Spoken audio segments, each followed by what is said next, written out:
Max's Mean Machines. We might take the 3 monster cars out today. So there's MaxsMeanMachines one, which I built 20 years ago, and which we both restored, I think last year or the year before. But it's pretty sweet. It's got a big block, a built big block in it, and it's pretty nice inside.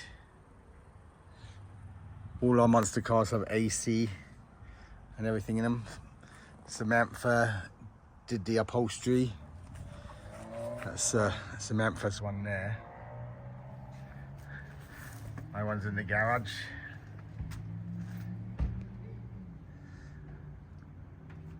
So yeah, they're all pretty cool.